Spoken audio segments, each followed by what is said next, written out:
Okay students, तो last class में हम लोगों ने क्या डिस्कस किया था, क्या पढ़ रहे थे हम लोग, रिएक्टिविटी ऑफ हैलोजेंस। ठीक है, तो बहुत सारे केमिकल प्रॉपर्टीज के बारे में हम लोगों ने डिस्कस किया था। लास्ट हमारा क्या था, रिएक्टिविटी टुवर्ड्स हैलोजन। तो लास्ट क्लास में मैंने आपको क्या बताया था कि हैलोजन, ठीक है, हैलोजन जो है वो दूसरे हैलोजेंस के साथ रिएक्ट करके क्या बनाता है, इंटर हैलोजन कंपाउंड्स का फॉर्मेशन करता है। ठीक है, this is your inter halogen compounds, inter halogen compounds. ठीक है, अब कौन कौन से इंटर हैलोजन कंपाउंड्स का फॉर्मेशन करता है, तो सबसे पहला इंटर हैलोजन कंपाउंड्स कौन सा होगा हमारा, X, X', second is X, X'3, third one is X, X'5 and X, X'7। तो ये चार तरह के इंटर हैलोजन कंपाउंड्स का फॉर्मेशन करता है। यानी कि ये जो इंटर हैलोजन कंपाउंड्स हम लोगों ने लिखा है X', यहाँ पे N का वैल्यू जो है वो किसके इक्वल है, N is equal to 1, 3, 5 and 7। ठीक है, N का वैल्यू कहां से कहां तक हो सकता है, या तो 1 हो सकता है, या फिर 3 हो सकता है, फिर 5 और 7। ठीक है, इसका मतलब क्या हुआ कि N का वैल्यू अगर 1 है, ठीक है, फाइन, अगर मान लेते हैं कि, अच्छा आपको ये भी याद रखना है कि इसको हम लोग क्या कहते हैं, this is central atom, this is your central atom. ठीक है, और इसको हम लोग क्या कहेंगे, this is your surrounding atom.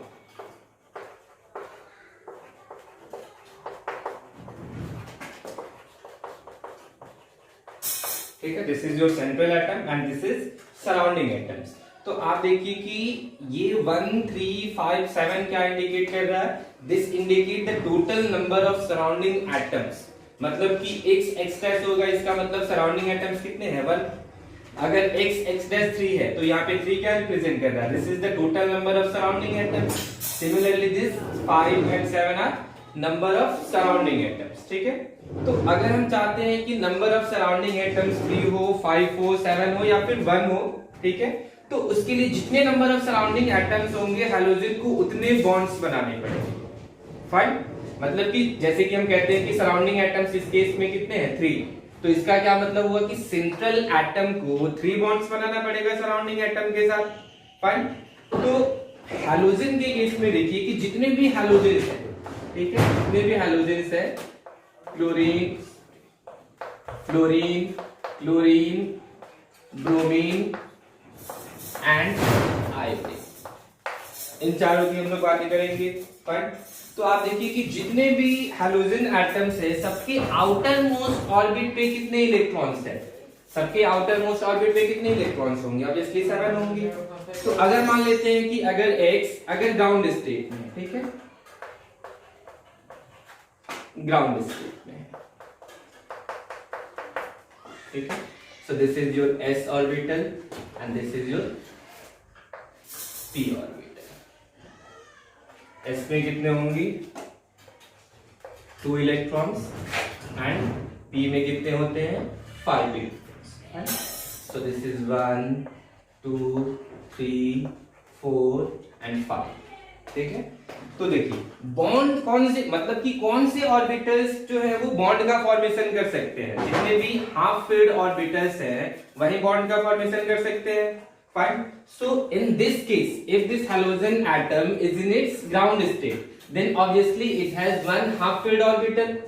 तो जितने भी हैलोजन एटम्स हैं अगर इसको एक ही बॉन्ड बनाना हो तो एक बॉन्ड बनाने में तो कोई भी प्रॉब्लम नहीं है, यानी कि ये वाला जो इंटर हैलोजन कंपाउंड्स है ये इजीली फॉर्म हो जाएगा। फाइन, मतलब कि फर्स्ट जो इंटर हैलोजन कंपाउंड्स है ये इजीली फॉर्म हो जाएगा।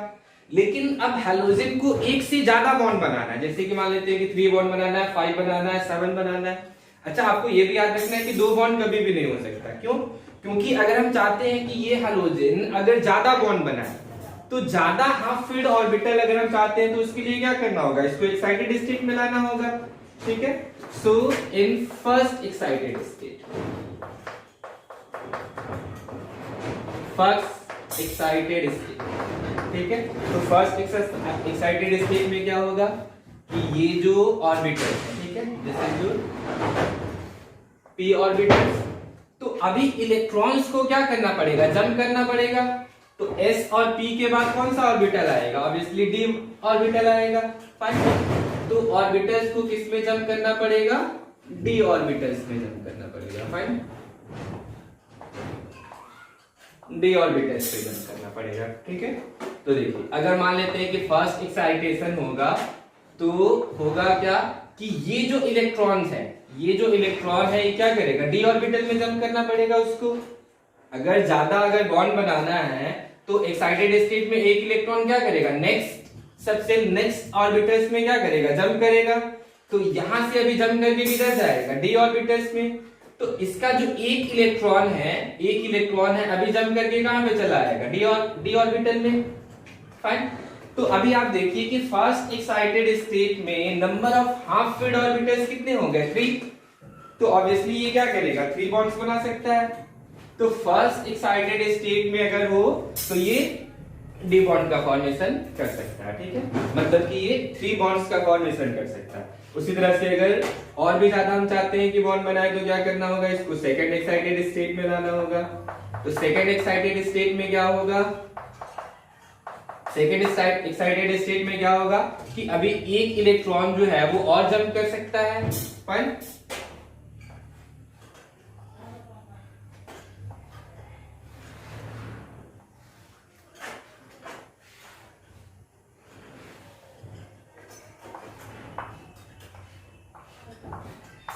ठीक है, तो एक इलेक्ट्रॉन अगर और जंप करेगा यानी कि इस वाले ऑर्बिटल में, तो यहां पे भी क्या हो जाएगा, ठीक है। अभी देखिए टोटल बॉन्ड्स कितने बन सकते हैं, टोटल हाफ फील्ड ऑर्बिटल्स जितने भी होंगे, तो 1 2 3 4 5, there are 5 half filled orbitals, तो 5 बॉन्ड भी बना सकता है। उसी तरह से अगर थर्ड एक्साइटेड स्टेट में जाए तो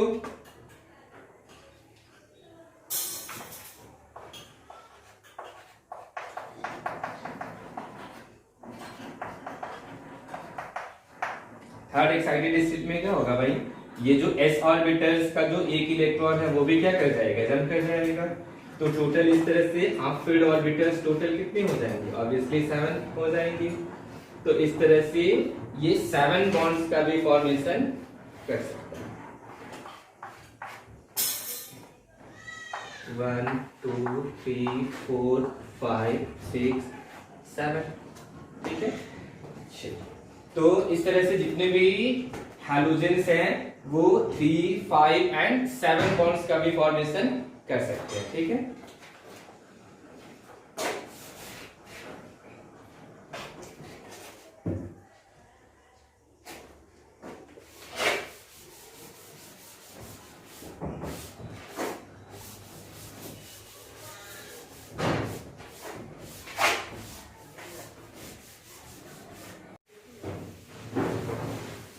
ओके, तो देखिए अब देखिए क्या है, अगर मान लेते हैं कि हैलोजन एटम्स को अगर एक ही बॉन्ड बनाना है, ठीक है, एक ही बॉन्ड बनाना है, फिर तो हैलोजन एटम ग्राउंड स्टेट में ही क्या कर लेगा, एक बॉन्ड बना लेगा।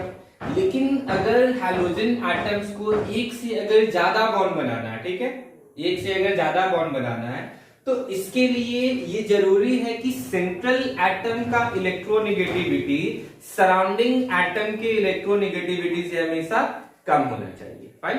याद रखना है कि सेंट्रल एटम का इलेक्ट्रोनेगेटिविटी सराउंडिंग एटम के इलेक्ट्रोनेगेटिविटी से हमेशा कम होना पड़ेगा, फाइन। पहले इसको लिख लेते हैं फिर हम समझेंगे वाई। तो नोट करके हम लोग क्या लिखेंगे, if d orbital is involved in bond formation,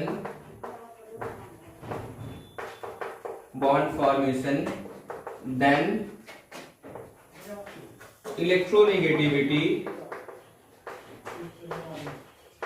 electronegativity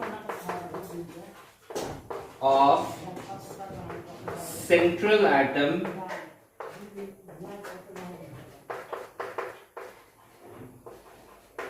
must be less than its surrounding atom.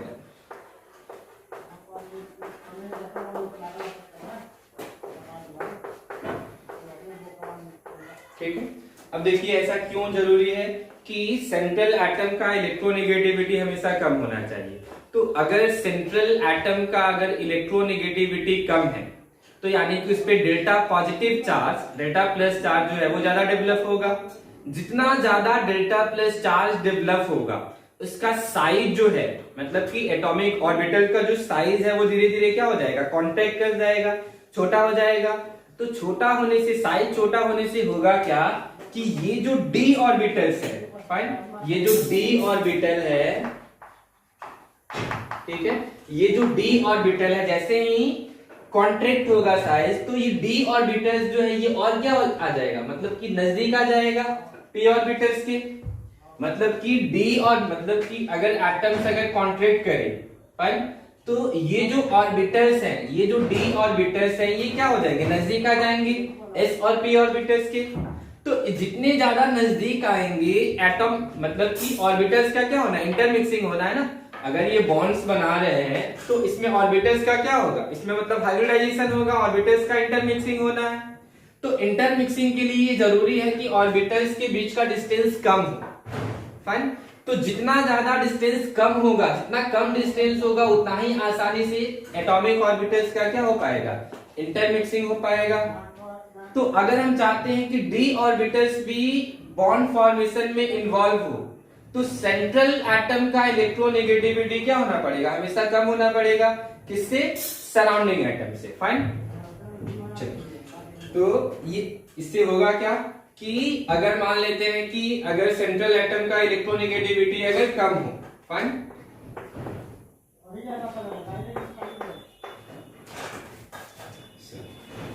Electronegativity of central atom, ठीक है, इलेक्ट्रोनेगेटिविटी ऑफ सेंट्रल एटम, ये अगर इसको कम कर देंगे, फाइन, अगर इलेक्ट्रोनेगेटिविटी ऑफ सेंट्रल एटम को कम कर देंगे तो क्या हो जाएगा, साइज जो है वो क्या हो जाएगा, साइज जो है वो एटॉमिक ऑर्बिटल्स का क्या हो जाएगा, डिक्रीज। तो साइज अगर डिक्रीज हो जाएगा तो ओवरलैपिंग, मतलब कि डी ऑर्बिटल्स और एस एंड पी ऑर्बिटल्स, मतलब कि D orbitals and P orbitals के बीच का डिस्टेंस क्या हो जाएगा, काफी कम। तो distance between p and d orbitals, ये डिस्टेंस भी क्या हो जाएगा, कम। तो डिस्टेंस अगर कम हो पाएगा तो उससे क्या होगा, इफेक्टिव ओवरलैपिंग होगा, यानी कि इंटरमिक्सिंग करने में, ऑर्बिटल्स को इंटरमिक्स करने में क्या होगी, बहुत ज्यादा आसानी होगी, फाइन। चलिए, क्योंकि इसमें क्या होना है, हाइब्रिडाइजेशन होना है, एटॉमिक ऑर्बिटल्स का यहाँ पे भी क्या होगा, हाइब्रिडाइजेशन होगा।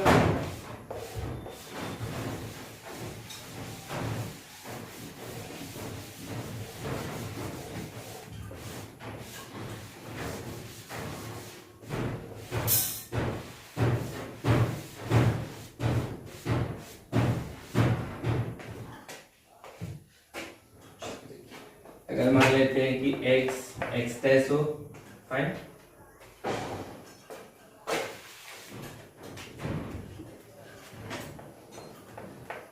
x test, then x test 3, x test, sorry, x test 3, x test 5 and x test 7, ठीक है। तो सबसे पहले तो इसमें तो किसी भी तरह का हाइब्रिडाइजेशन पॉसिबल ही नहीं है, क्योंकि ये ग्राउंड स्टेट में एक बॉन्ड का फॉर्मेशन कर सकता है, सो नो हाइब्रिडाइजेशन।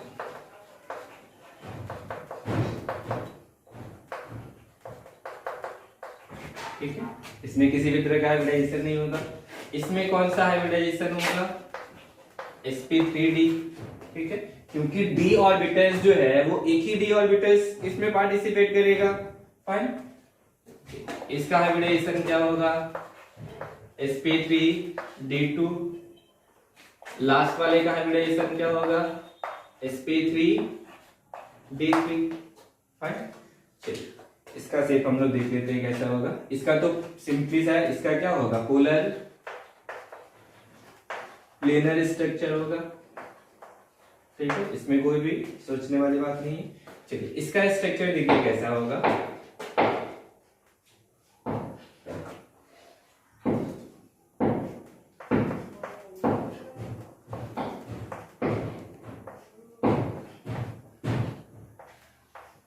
ठीक है, x3 हो गया। अच्छा देखिए, जितने भी हाइड्रोजन एटम्स है आउटर मोस्ट ऑर्बिट पे इलेक्ट्रॉन्स कितने होते हैं? 7 इलेक्ट्रॉन्स। तो 3 तो इसने बॉन्ड बना लिए, इन 2 बॉन्ड बना लिए। अभी कितने इलेक्ट्रॉन्स बचे हैं? अभी इसके पास 4 इलेक्ट्रॉन्स बचे हैं। 4 इलेक्ट्रॉन्स यानी कि 2 lone pair of electrons and that is in unhybrid orbitals. Fine, इसका शेप कैसा होगा? इसका शेप होता है टी शेप, ठीक है। उसी तरह से अगर मान लेते हैं कि x5 है, तो x5 का स्ट्रक्चर जो है वो कुछ इस तरीके का।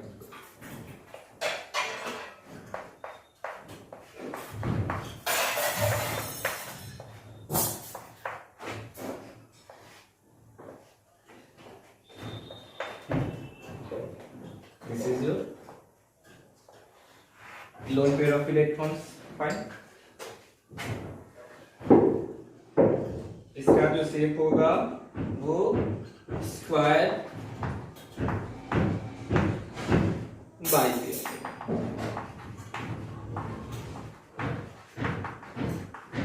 ठीक है, आप देख सकते हैं कितने बॉन्ड्स बना है? 5 बॉन्ड्स, 1 2 3 4 5, तो 5 इलेक्ट्रॉन, और जो 2 इलेक्ट्रॉन्स है एक अनहाइब्रिड ऑर्बिटल्स में रह जाएंगे। फाइन, सिमिलरली अगर हाइब्रिडाइजेशन sp3d3 होगा तो उसका शेप कैसा होगा?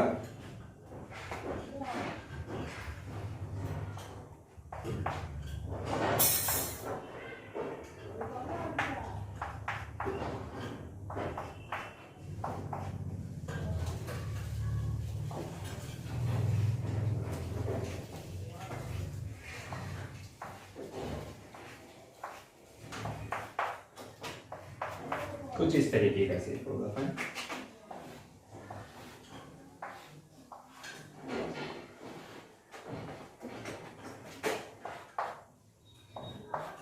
अनहाइब्रिड ऑर्बिटल्स तो होंगे ही नहीं इसके, ठीक है, क्योंकि टोटल जितने भी आउटर मोस्ट ऑर्बिट पे इलेक्ट्रॉन्स थे 1 2 3 4 5 6 7, तो 7 के 7 बॉन्ड्स क्या हो चुके हैं? बन चुके हैं।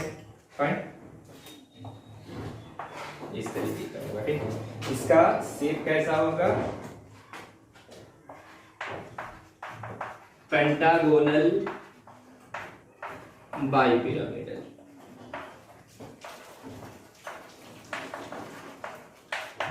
ठीक है, so these are the different hybridization and shape and structure of interhalogen compounds, right? तो आपको याद रखना है सारी बात।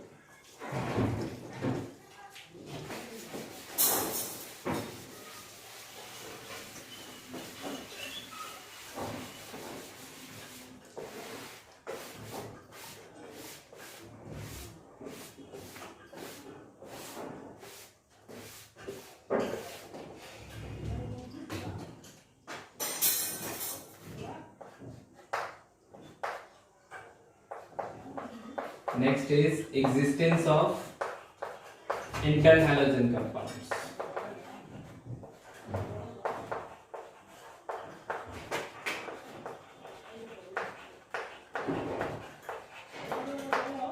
ठीक है, इंटरहैलोजन कंपाउंड्स। चलिए देखिए कौन कौन से किस तरीके के इंटरहैलोजन कंपाउंड्स हो सकते हैं? XX-3, XX-5 and XX-7। ठीक है, तो जितने भी हैलोजेंस हैं एक बॉन्ड बनाने में तो किसी को भी प्रॉब्लम कोई भी है ही नहीं, क्योंकि एक अगर बॉन्ड बनाना है तो ग्राउंड स्टेट में भी क्या कर सकता है, एक बॉन्ड बना सकता है। तो IF भी एग्जिस्ट करेगा, ClF भी एग्जिस्ट करेगा, BrF भी एग्जिस्ट करेगा,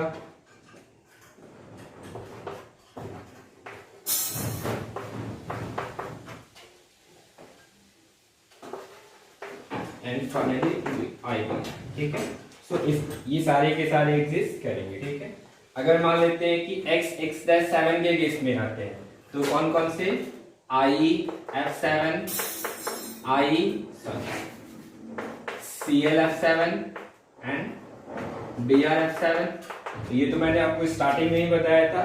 ठीक है, इसमें इसका साइज जो है वो क्या है, काफी कम है, और इसके वजह से कॉन्ट्रैक्शन भी बहुत ज्यादा है।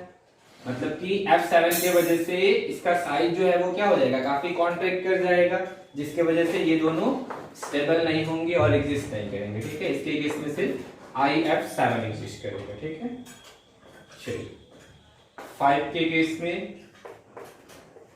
IF5, CL5, BR5, ये तीनों के तीनों एग्जिस्ट करेंगे। ठीक है, उसी तरह से x3 के केस में IF3, ClF3, BrF3 और एक आपको याद रखना है कि ICF3। ठीक है, ये सारे के सारे इंटर हैलोजन कंपाउंड्स जो है वो स्टेबल होते हैं, यानी कि एग्जिस्ट करते हैं। फाइन,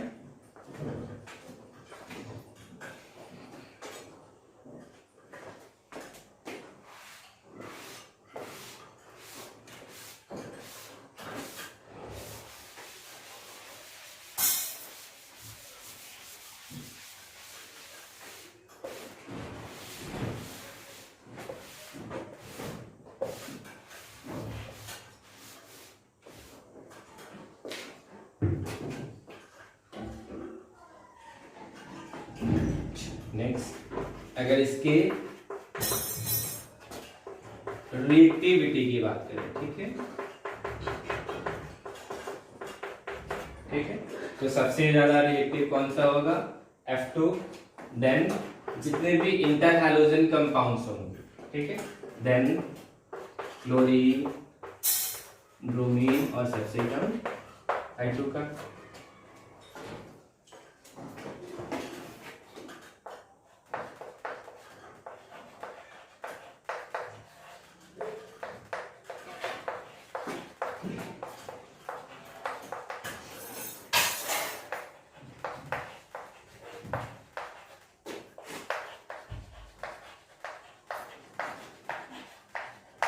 ठीक है, hydrolysis of inter halogen compounds. Fine, तो हाइड्रोलाइसिस का मतलब क्या होता है, वाटर के साथ उसका रिएक्शन।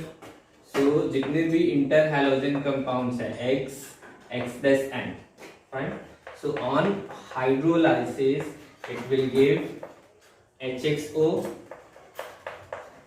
N, फाइन, प्लस के साथ HX।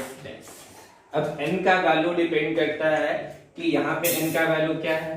फाइन, तो रिमेंबर कि यहाँ पे दोनों n जो है वो सेम नहीं है। आप चाहें तो रिप्रेजेंट कर लेते हैं, n डैश से भी रिप्रेजेंट कर सकते हैं। दोनों n सेम नहीं होंगे यहाँ पे। फाइन, क्योंकि यहाँ पे ऑक्सीजन क्या है, डाईवैलेंट है। फाइन, यहाँ पे क्या है, मोनोवैलेंट है। फाइन, चलिए अगर मान लेते हैं कि जैसे कि मान लेते हैं कि x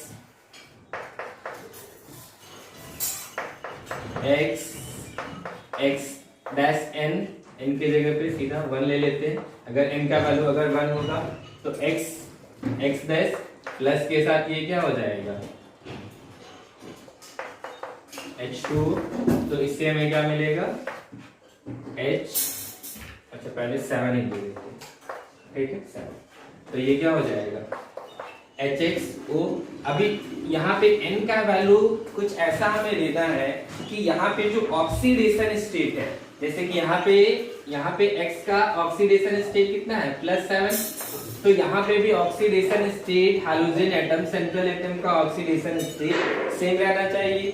तो अगर यहाँ पे हम ऑक्सीजन का नंबर अगर 4 ले लें तो आप देखिए कि यहाँ पे ऑब्वियसली यहाँ पे सेंट्रल एटम का जो ऑक्सीडेशन स्टेट होगा वो कितना हो जाएगा, +7 हो जाएगा। फाइन। तो हमें कुछ इस तरह से O का वैल्यू लेना है, O का नंबर लेना है कि ऑक्सीडेशन स्टेट सेम रहे। इसके साथ क्या हो जाएगा HX'। फाइन। उसी तरह से अगर X 5 हो, ठीक है, तो ये क्या हो जाएगा HXO3 प्लस HX'। तो अभी आप देख लीजिए कि दोनों में जो ऑक्सीडेशन स्टेट है वो +5 है, +5 है। फाइन। सिमिलरली अगर X3 का अगर हाइड्रोलाइसिस करेंगे तो हमें क्या मिलेगा HXO2। फाइन। प्लस के साथ HX'। अभी यहाँ पे ऑक्सीडेशन स्टेट कितना है, इसका भी +3, यहाँ पे भी +3, ठीक है। लास्ट अगर X हो, अगर इसका हाइड्रोलाइसिस करें तो हमें क्या मिलेगा HXO प्लस के साथ HX'।